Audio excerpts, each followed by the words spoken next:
तो अब हम शुरू कर रहे हैं mathematical calculations of price elasticity of supply. यहाँ पे मैं कुछ एग्जांपल्स को सॉल्व करूँगी जिससे इलास्टिसिटी कैसे कंप्यूट होगी हमें ये समझ में आएगा, और फिर उनकी इंटरप्रिटेशन हम कैसे करेंगे वो समझ में आएगा। ठीक है, so price elasticity of supply का मैं फॉर्मूला पहले भी एक्सप्लेन कर चुकी हूँ, बट मैं यहाँ पे एक बार फिर एक्सप्लेन कर रही हूँ। So it's percentage change in quantity supplied whole divided by percentage change in price।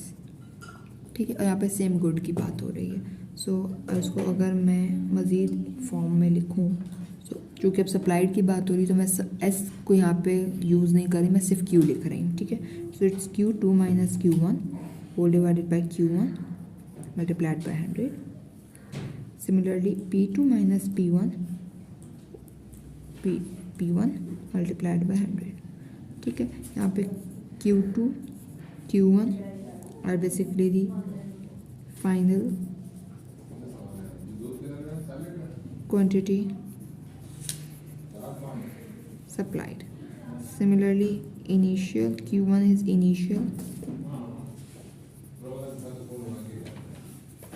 quantity supplied। P2 और P1, P2 is final price, similarly P1 is initial price। ठीक है, तो उम्मीद करती हूँ ये तो पहले भी मैंने एक्सप्लेन किया हुआ है, अभी फिर से क्लियर हो गया होगा। अब मैं क्या करूँ, मैं आगे एग्जाम्पल्स पे जा रही हूँ। ठीक है, so we are having a few examples over here.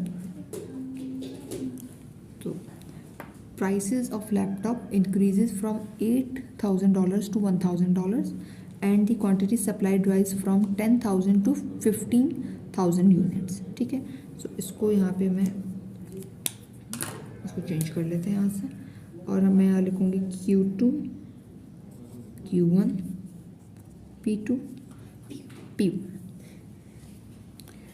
Q2 15,000 हो जाएगा, 10,000 यहाँ पे हमारी क्वांटिटी का मैंने लिख लिया सारा। ठीक है, अब प्राइस पे मूव कर रही हूँ। फाइनल प्राइस इज 1000 और इनिशियल प्राइस थी 800।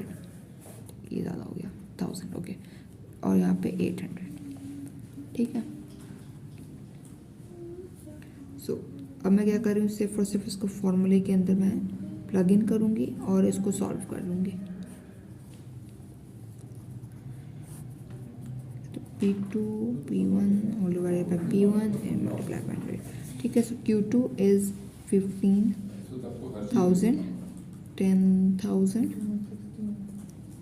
10,000 into 100 whole divided by 8,000 minus 800 whole divided by 800 multiplied by 100। ठीक है, तो अब जब हम इसको कैलकुलेटर में रखेंगे और इसको कंप्यूट करेंगे, हमारे पास ये आ जाएगा 50/25। ठीक है, जो कि आ जाएगा हमारे पास 2। ठीक है, तो it's PES is equals to 2 which is greater than 1। ठीक है, then we can say that the supply of laptop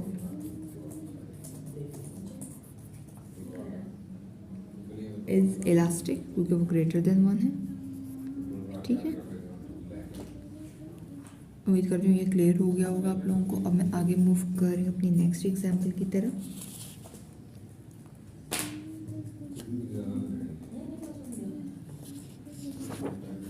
ठीक है, सो यहाँ पे अब इसको भी पहले मैं डाटा यहाँ पे जो है वो एक्सट्रैक्ट आउट कर लूँगी P1। ठीक है, सो अब मैं इसको पढ़ लेती हूँ। The price of meat increases from $4 to $5, ठीक है, पर bushel, but the quantity supplied only increases from 1000 to 1100 bushel. सही है, सो इट्स बुशल और bushel, I don't know what's the pronunciation is, so इसको मैं यहाँ पे से प्लग इन कर रही हूँ, से 1000 से 1100 की तरफ वो शिफ्ट हुआ है। ठीक है, तो यहाँ पे फाइनल क्वांटिटी हो जाएगी 1100 और इनिशियल क्वांटिटी हो जाएगी 1000।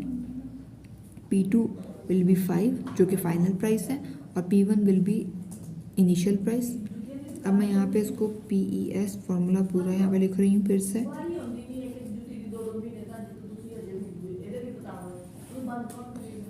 P2 minus P1 whole divide by P1 into 1000।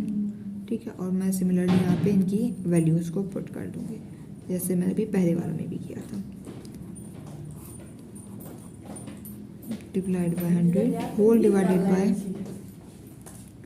4 into. ठीक है, और अब मैं इसको सिंपली जो है छिपकलियां नहीं उनके लोग दौड़ के करो बाहर निकलना उन्होंने।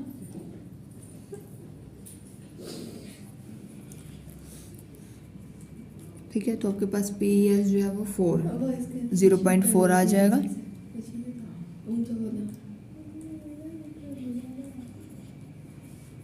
Since PES is equals to 0.4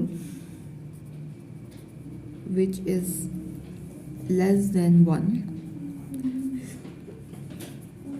thus it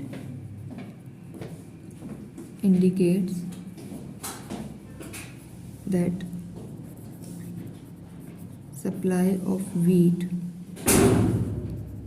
is inelastic।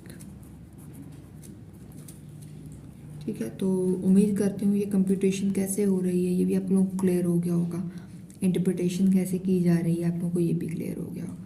तो यहाँ पे हमारी इस वीडियो जो है वो ख़त्म हो